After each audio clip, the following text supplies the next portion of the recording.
The sun was setting slowly when Larry, the billionaire prince, walked into his best friend's restaurant. He had just returned from overseas, where he went to study business and travel the world. But behind his handsome smile was a heart full of pain. As he sat down, his friend Jake, the owner of the restaurant, came out from the kitchen, happy to see him. "Larry," Jake shouted, giving him a warm hug. "My guy, you're finally back from America." Larry smiled and sat. "Yes, I'm back. But Jake, I'm not happy." "Why?" Jake asked, looking confused. "You just finished school. You're rich. Girls love you. What's the problem?" "That's the problem," Larry said quietly. "Girls love me, but not for who I am. They love my money, my name, my palace, and my cars. Not my heart." Jake sat down beside him. That's deep." "I want to find true love, Jake," Larry continued. "I want a woman who will love me even if I am poor. That's why I want to pretend to be a poor delivery guy." Jake opened his mouth in shock. "You? Prince Larry? A delivery guy? No way." "I'm serious," Larry said. "Nobody must know who I really am. I want to hide my identity and work like a normal man." Jake laughed. "Well, you're lucky. There's a new university in town. It's called Golden Hills University. My restaurant delivers food there every day. Most of the girls there are from rich homes. They love our food, and they are very beautiful. Maybe you can find a good wife there." Larry looked interested. "Are you sure?" Jake nodded. "Yes, I'm very sure." The next morning, Larry wore simple clothes, jeans, a plain t-shirt, and a black cap. He looked nothing like a prince. He sprayed cheap body spray and took the old delivery bike from the back of Jake's restaurant. He arrived at the university gate and walked inside with 2 food packs. Students were walking around with expensive phones and bags. Most of them didn't even look at him. They just passed by like he didn't exist. When he reached the female hostel, he saw a girl standing outside. Her name was Antonia. She was beautiful, no doubt. Her skin was smooth and her hair was long. She wore shiny gold earrings and expensive shoes. But her heart was full of pride. As Larry came close and said, "Excuse me, here's your food delivery," Antonia looked at him with disgust. "Yuck! Who are you?" she said, holding her nose. "I'm from Jake's kitchen. Your food is here," Larry replied gently. She looked him up and down. "You look handsome, but you smell so bad. Are you a human being or a garbage can?" Larry's eyes widened in shock, but he didn't speak. "Hope you didn't touch my food with those dirty hands of yours," Antonia continued.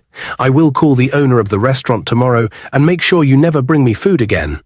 Larry quickly bowed his head and said, "Please, Ma, don't call him. I will spray perfume tomorrow. This is how I feed myself. This job means a lot to me."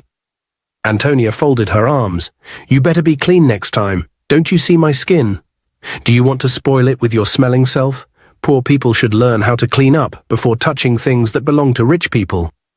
Some students who stood nearby laughed at him. Larry felt embarrassed, but he forced a smile and said, "Thank you, Ma. I will do better next time." He turned and walked away, holding the empty bag tightly in his hand. Deep inside, he was angry and sad. "So this is how poor people are treated," he thought. "If only they knew who I was." But he didn't stop. He said to himself, "One day I will find someone who will treat me with respect, even if I have nothing." He got on his bike and rode back to the restaurant. Jake was waiting for him. "How did it go?" Jake asked. Larry shook his head. "It was terrible. One girl called me smelly and warned me not to touch her food again." Jake laughed.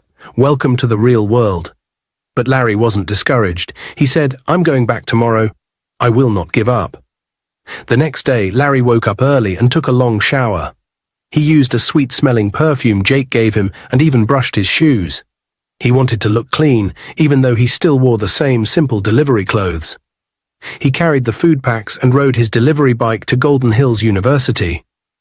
As he reached the school gate, he reminded himself, "Don't lose your temper. You are here to find true love, not to fight proud girls like Antonia." He went straight to the hostel again. As usual, Antonia was standing outside. When she saw Larry coming, she rolled her eyes. "You again?" she said. "Yes, Ma," Larry replied, smiling. "Your food is here." She sniffed the air. "At least you smell better today. Don't forget I warned you yesterday." "I didn't forget," he said politely. "Have a nice day." She didn't say thank you. She just grabbed the food and turned away. Larry sighed and walked down the hostel block to deliver the next food. On his way back, something surprising happened. A soft voice called, "Excuse me, sir."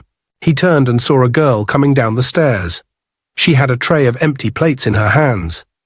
She was not wearing makeup, her hair was packed in a ponytail, and she wore a plain dress.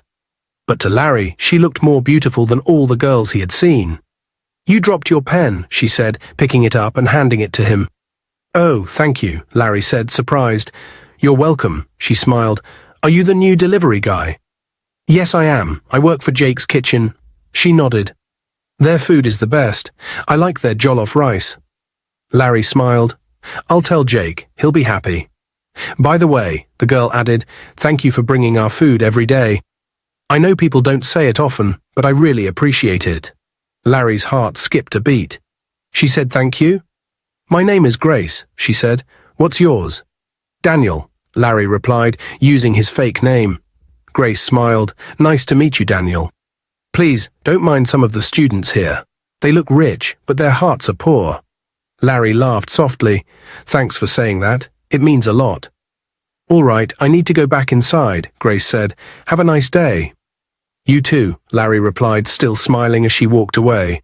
For the rest of the day, Larry couldn't stop thinking about her. Grace. The girl who said thank you. The girl who smiled at him without pride. The girl who treated him like a human being. When he returned to the restaurant, Jake noticed his mood. "You look happy," Jake said. "I met someone," Larry replied. Jake raised an eyebrow. "Really?" "She's different," Larry said. "Her name is Grace." Jake smiled. "Grace, that's a good name. I hope she's the one." "I hope so too," Larry said. That night, Larry sat alone in his room, thinking.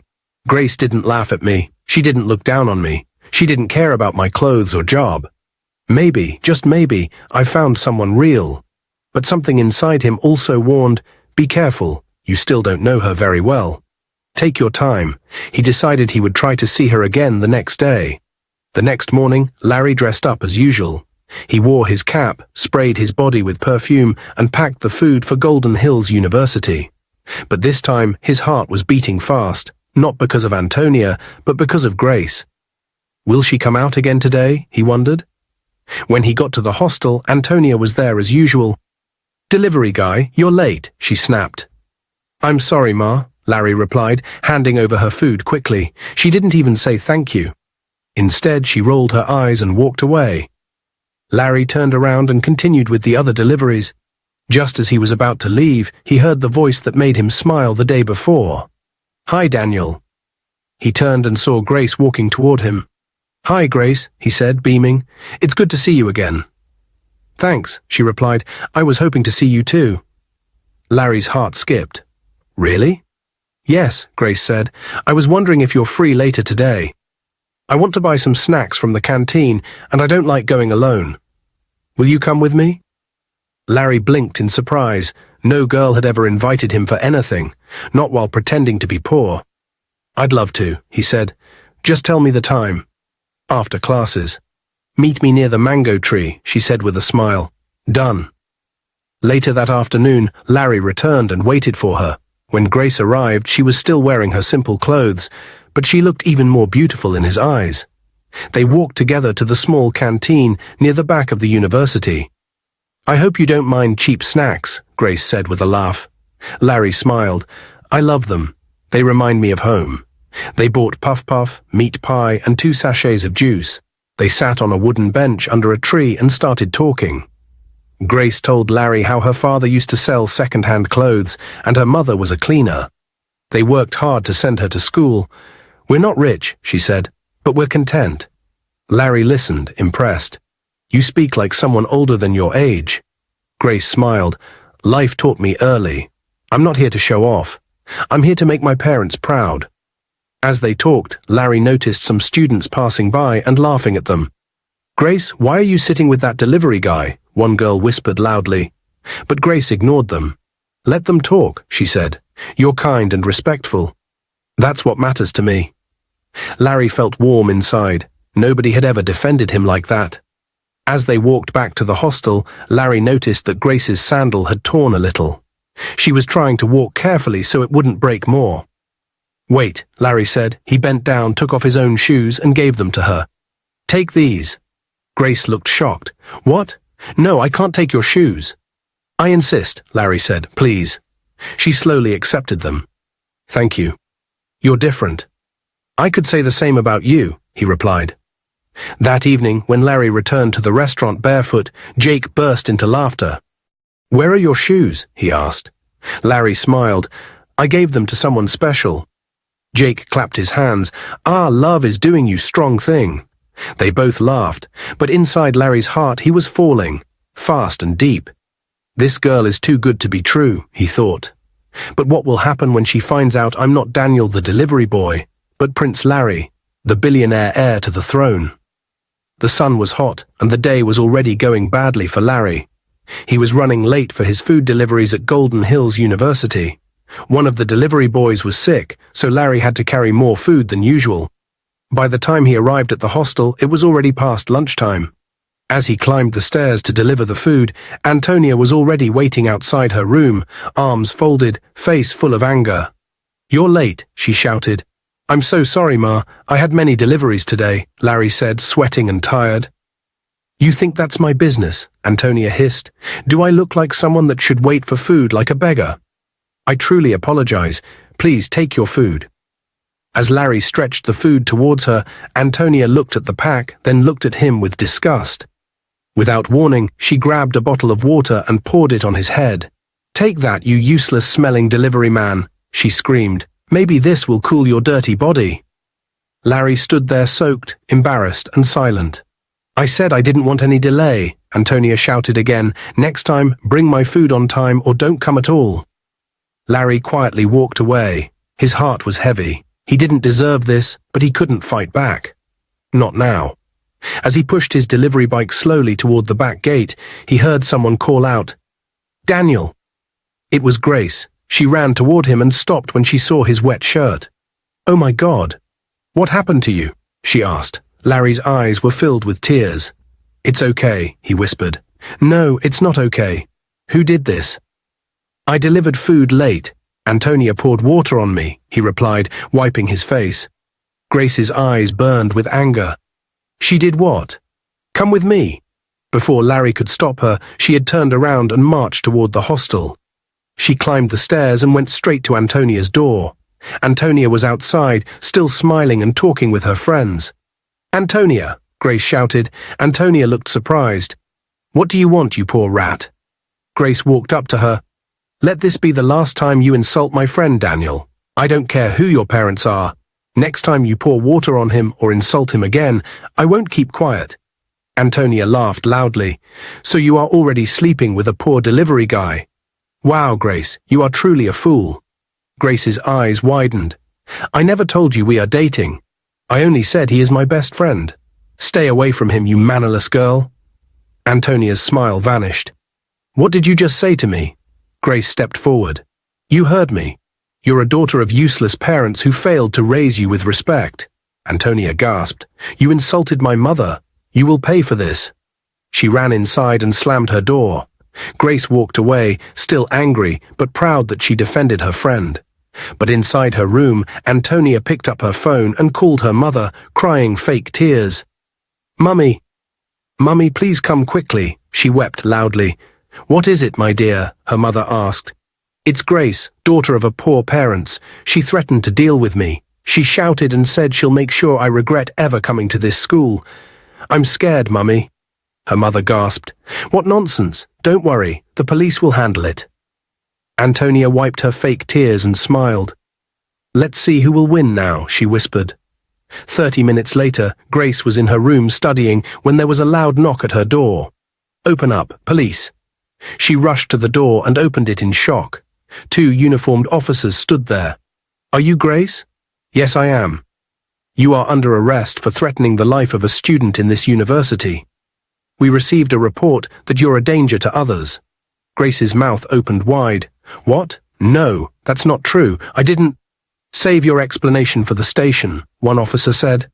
Before she could say another word, they handcuffed her right there in front of all the students. Some girls started whispering, "What did she do?" "She wanted to beat Antonia," someone lied. "Her own is too much, let her stay there, foolish daughter of a poor man." The next day, Antonia was standing near the school gate, looking proud and full of herself as usual. She was laughing with her friends when suddenly her eyes caught something that made her mouth fall open. It was Grace, walking into the school like nothing happened. "What?" Antonia shouted. "How? How is she free?" She rushed toward Grace, pushing through the crowd. "You again," Antonia said in a loud, shocked voice. "You should be in prison. How did you come out so fast?" Grace looked at her calmly. "Why are you surprised?" Antonia laughed in a mocking way. "I know how you got out. You must have slept with some of the top policemen, right? That's what poor girls like you do for money and help." Students standing around gasped. Grace's face turned red, but she stayed calm. "Not everyone is like you, Antonia. Some of us were raised with values. Just because you can do anything for money doesn't mean I can." Antonia's face turned angry. "Watch your mouth, Grace." "I will," Grace replied, "but you, watch your lies." Just then, Daniel, really Prince Larry in disguise, arrived with a food pack in his hand. He noticed the tension. "What's going on here?" Antonia turned to him. "Ah, Daniel. Come and ask your friend Grace how she got out of jail. Maybe she will tell you the truth now." Daniel looked at Grace. "You're out. That's great. What happened?" "I tried to follow up, but they didn't let me say anything yesterday." Grace nodded slowly. "Even I don't understand. Early this morning, the police came to my room at the station. They told me I was free to go." "Just like that?" Daniel asked. She nodded again. "They said someone important spoke to the station. They said the prince himself gave the order." Daniel acted surprised. "The prince?" "Yes," Grace said. "They said Prince Larry heard about the false report and said I should not suffer for what I didn't do." "Wow," Daniel said, pretending to be shocked. "You never told me you know the prince." Grace shook her head quickly. "I don't. I've never even seen him before." Daniel smiled a little inside. "She really doesn't know who I am." Antonia looked confused and angry. "What rubbish! That's not possible. Why would the prince help someone like you?" Grace looked her in the eye. "Maybe because he has a good heart. Something you'll never understand." Students around them began to whisper, "Maybe Grace is special. How did the prince even know? I thought she was just an ordinary girl." Antonia turned and walked away in shame. Daniel stood quietly beside Grace. "You really didn't know it was the prince?" "No," she said. "I don't know him at all, but I wish I could thank him. He saved me." Daniel looked at her gently. "Maybe one day you will." When Antonia got home that evening, she was still angry and embarrassed. She threw her handbag on the couch and shouted, "Mummy, you won't believe what happened today." Her mother, Mrs. Dawson, came out from the bedroom slowly. She looked a little tired, but still had her usual proud face. "What is it this time?" her mother asked. "That poor girl, Grace," Antonia said. "She's back in school." Mrs. Dawson frowned. "How? I thought the police arrested her." "They did," Antonia shouted, "but now she's free. She came to school acting like nothing happened. And guess what? They said it was the prince who told the police to let her go." Mrs. Dawson's eyes opened wide. "What prince?" "The prince of the city," Antonia said, pacing around. "They said he heard about the case and gave orders to release her." Mrs. Dawson's face turned red with anger. "What nonsense! Who is that girl? What charm does she have? How can the prince know her and care about her?" She grabbed her phone and quickly called the police commissioner. "Hello?" she said sharply. "Why did your officers release that girl, Grace?" The voice on the phone sounded calm. "Madam, I'm sorry, but there is nothing I can do. We received direct orders from the royal palace. Prince Larry himself said the girl should not be disturbed again." "What kind of madness is this?" Mrs. Dawson shouted. "I'm sorry, madam," the commissioner replied. "We don't go against royal orders." Before she could say another word, the line went dead. Mrs. Dawson threw her phone on the table and sat down, breathing heavily. Antonia looked at her. "Mummy, what do we do now?" Her mother was quiet for a moment, thinking deeply. Then she smiled. "I just remembered something," she said slowly. The company I work with is organizing a big party this weekend. So? Antonia asked. That company belongs to the same prince, Prince Larry. The party is strictly by invitation, and it is for special guests only. Wow, Antonia said, her eyes shining. Mrs. Dawson nodded. I was invited, but I'm not strong enough to attend. I want you to go on my behalf. Antonia jumped with excitement. Me? At the prince's party? Yes, her mother said, and listen carefully. I want you to use that chance to meet the prince, talk to him, smile, show him your beauty. I heard he is still single and searching for a wife. Antonia clapped her hands happily. Oh, mother, that's so sweet of you. Don't worry, I will make you proud. Her mother nodded. Good girl. I know the prince will fall in love with you when he sees you. You are beautiful, smart, and classy. You deserve to be a queen. Antonia smiled proudly. The prince will definitely love me, and he will marry me. The two of them laughed and started making plans for what dress she would wear, how she would talk. It was a quiet morning. Grace was walking peacefully through the school compound when a man in a black suit stopped her. He looked smart and serious, holding something shiny in his hand. Excuse me, are you Miss Grace? The man asked. Yes, I am, she replied, a little confused. He handed her a beautiful gold card. It sparkled under the sunlight. This is a VIP invitation, the man said with a respectful smile. Grace held the card and read the words written on it. By royal invitation, Prince Larry's special party this weekend. She looked up quickly. Sorry, this must be a mistake. Why are you giving this to me? The man shook his head gently. No mistake, miss. His Royal Highness Prince Larry asked us to give you this himself. Me? She asked again, still shocked. But I don't even know him. Why would he invite me? The man nodded. He said you may not know him, but he knows you. He said he helped you once. He believes this party is the right time for you to thank him. Grace opened her mouth to say more, but before she could speak, the man had already turned and walked away. Still holding the card tightly, Grace quickly brought out her phone and called Daniel. Hello? Daniel's voice came from the other side. Daniel, Grace said quickly, something strange just happened. What is it? Are you okay? Daniel asked. She explained everything to him, how a royal staff gave her the gold card, how she was invited to the prince's special party, and how the man said the prince helped her once. Daniel stayed quiet for a moment. I'm scared, Grace continued. Daniel, I think Antonia and her mother are planning something. This invitation doesn't feel normal. Daniel replied calmly. I don't think it's them, Grace. It sounds real. Maybe the prince really wants to meet you. But I don't even know him, she said. Why me? Because you're special, Daniel replied, and this is your chance to thank him. You should go. Grace sighed. I want to go. But Daniel, I don't even have clothes to wear to such a royal event. There was silence on the phone for a few seconds. Then Daniel said, Don't worry. I will buy you clothes. Grace laughed softly. You? But you don't have money. Don't use your little savings for me. Daniel smiled on the other side. Of course I have money. I mean, enough to buy you a nice dress. I've been saving for some time now. Let me spoil you a little. Grace blushed. Spoil me? Yes, Daniel said. Let me spoil my woman. Grace laughed again. Who is your woman? Daniel's voice became serious. You. You are my woman, Grace. She stopped laughing. Daniel continued, Grace, I've loved you since the first day I saw you. You were kind to me when others were not. You treated me like a human being, even when you know I'm just a poor delivery guy. Please, be my woman. Grace felt her heart beat faster. For a moment she couldn't speak. Then she said softly, I liked you too, Daniel. Since the very first day. You were different. You listened. You made me laugh. You made me feel special. Yes. I'll be your woman. Daniel smiled. Thank you. She smiled too. So, what now? Tomorrow, Daniel said gently, go to class as usual.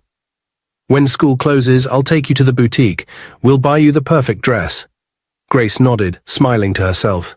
Thank you, Daniel. You're too sweet. After the call ended, she looked at the invitation card again and whispered to herself, what is really going on? The next day after school, Daniel was waiting for Grace outside the gate, just as he had promised. He stood beside a motorcycle with a small helmet in his hand. When Grace came out, he smiled. "Are you ready, my lady?" She giggled. "I'm ready." They rode through the city, the wind blowing softly as the sun started to set. After about 20 minutes, Daniel stopped in front of a tall building with golden glass doors. A big sign outside read, "Royal Class Boutique." Grace looked at the place and froze. "Daniel, what are we doing here?" she asked slowly. "This is the boutique," he said. "Let's go inside." Grace shook her head. "No, Daniel, this place is too expensive. Look at the door.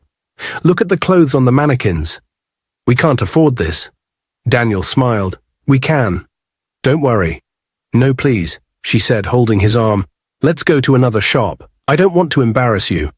Daniel gently held her hand and said, "Trust me, Grace. I said I've been saving for some time now. This is a special moment. I want you to shine like the star that you are. Please, let me do this for you." Grace slowly nodded. They walked into the boutique, and the glass doors opened by themselves. Inside, everything looked like a dream. Bright lights, beautiful gowns, fancy shoes, shining jewelry, and sweet perfume filled the air. A woman in a blue dress walked up to them with a big smile. "Welcome to Royal Class Boutique," she said. "How may I help you?" "She's the one," Daniel said. "She needs a dress for a royal event this weekend. Please show us your best." The woman nodded. "You've come to the right place." Grace was shy at first, but when she started trying on the dresses, she couldn't stop smiling. Red, green, gold, blue. Every dress made her look like a princess. Daniel sat nearby, admiring her quietly. After trying on several, Grace came out wearing a long sky blue gown that sparkled like the stars. Daniel stood up, eyes wide. "That's the one," he said. "You look like royalty." Grace laughed. "You're just saying that?" "No," he replied. "I mean it." The boutique assistant brought matching heels, a beautiful handbag, and even a pair of earrings. Grace whispered to Daniel, "This is too much. I can't let you spend all your money like this." But Daniel smiled. "Don't worry. I told you, I've been saving. This is not a waste. You deserve it." As they left the boutique with the big bag in Grace's hand, she looked at him and asked, "Daniel, how did you really save all this money?" Daniel smiled. "Let's just say I believe in preparing for special moments. And Grace, this weekend might be our breakthrough." She looked confused. "Breakthrough?" "Yes," Daniel said. "At the party, you will meet the prince. When you thank him, just mention me casually. Tell him your boyfriend is a graduate, but he has no job. I believe he'll help." Grace blinked. "You think so?" Daniel nodded confidently. "The prince is kind. Look at what he did for you. If he knows you have someone who is serious and hard-working, maybe he'll offer a job. Maybe our lives will change." Grace smiled, her heart full. "Daniel, you are so smart. I didn't even think of that." Daniel grinned. "That's why I'm your man." She laughed. "Thank you, for the clothes, for everything. I promise I'll do my best." That night, Grace went home and hung the beautiful gown on her wall. She stared at it for a long time. She whispered to herself, "I hope this party changes everything, for me and for Daniel." It was finally the day of the prince's party. Grace stood at the school gate, dressed in her beautiful sky blue gown from the boutique. Her hair was neatly styled, her earrings sparkled, and her heart beat fast. She held a small handbag and looked around nervously, waiting for the taxi she had ordered. Then, to her surprise, a luxury black car with tinted windows slowly pulled up in front of her. The driver came out, wearing a black suit and white gloves. He walked up to her and asked politely, "Excuse me, are you Miss Grace?" "Yes, I am," she replied cautiously. "The prince sent us to pick you up. We've been instructed to take you safely to the palace grounds." Grace blinked in shock. "The prince? Sent you to pick me?" "Yes, miss," he said with a small bow. Her heart started beating faster. "This is getting strange. Why is the prince treating me like royalty?" Immediately she picked up her phone and called Daniel. "Daniel, something is happening," she said in a shaky voice. "What is it, my love?" Daniel asked softly. "A luxury car just came to pick me. The driver said the prince sent them for me." Daniel laughed gently. Relax, Grace. It's fine. My boss is at the party too. I already told him to look out for you. Are you sure I'm safe? She asked, her voice still unsure. Yes, Daniel said with a calm voice. Trust me, you are safe. There was a pause, then he joked. But this prince hope he's not trying to steal my woman, is he? Grace laughed and shook her head. No, never. Nobody can take me away from you. Are you sure? Daniel teased. She smiled. I'm very sure. I love you so much, Daniel. Daniel's voice became soft. I love you more, Grace. I just can't wait for you to be my wife. I'm going to spoil you silly. Grace blushed and held her phone close. You always say that. Where is the money? I mean it, Daniel said. You'll see. She smiled sweetly. Don't worry. Till then. They ended the call with hearts full of love. The car dropped Grace in front of the Royal Event Center. The place was shining like heaven. Expensive cars were parked everywhere, and rich people dressed in beautiful clothes walked around smiling and greeting one another. Grace stepped out of the luxury car, looking like a real princess. Her sky-blue gown flowed behind her, her makeup was perfect, and her shoes sparkled under the lights. Her hair was packed beautifully, and her gold earrings danced in the breeze. As she walked slowly toward the entrance, people turned to look at her. Many guests whispered, "Who is she? She looks so elegant. She must be someone very important." Just as she reached the main door, someone shouted her name from the side. Grace? Grace turned, and there stood Antonia, dressed in a short red gown, her mouth wide open in shock. Antonia walked up to her quickly. What are you doing here? Who invited you, you poor girl? Grace looked calm and smiled. Hello, Antonia. Antonia looked her up and down with jealousy. Where did you get this expensive dress, and your hair, your makeup? How? What's happening here? Who gave you money for this? Grace laughed softly. My friend, the prince invited me. Antonia froze. You're lying, she shouted. You? The prince? Why would the prince invite someone like you? You are not supposed to be here. Grace folded her arms and tilted her head. Maybe because I have manners and I don't go around pouring water on people and calling them dirty. Antonia's face turned red with anger. You think the prince will look at you? Never, not while I'm here. When he sees me, he'll forget you exist. Grace smiled calmly. I'm too special for this argument. Let me leave you and your smelling mouth before I choke. Guests standing nearby began to laugh. Antonia's mouth dropped again. She was speechless. Grace walked past her proudly and entered the Golden Hall. Inside the beautiful royal hall, everyone stood and turned as Prince Larry slowly walked down the grand staircase. His royal robe shimmered and a golden crown rested on his head. He looked like a true king. But Grace was frozen. Her eyes widened as she watched him. That's Daniel, she whispered to herself, confused and shocked. Beside her, Antonia's mouth hung open in disbelief. Wait, that delivery boy? He's the prince? Grace couldn't move. Her hands trembled as Prince Larry, her Daniel, walked straight toward her. The crowd stepped aside, clearing a path. When he reached her, he smiled warmly and gently took her hand. Grace, he said, his voice clear and strong, I know you're surprised. I hid my true identity from you because I wanted to find real love. And I found it in you. Gasps filled the room. Antonia almost fainted. Grace just stared at him, tears welling in her eyes. The prince continued, You were kind to me when I had nothing. You didn't care about money, clothes, or title. You cared about my heart, and that is why, in front of everyone here tonight, I want to ask you something special. He slowly knelt on one knee. Grace gasped again. The crowd fell silent. Grace, he said, will you be my queen? Tears rolled down her cheeks. Her heart was full of love, shock, and joy. She nodded quickly. Yes, I will. The crowd clapped and cheered loudly. Everyone stood up and celebrated, everyone except Antonia. She stormed out of the hall angrily, pushing people out of her way. No.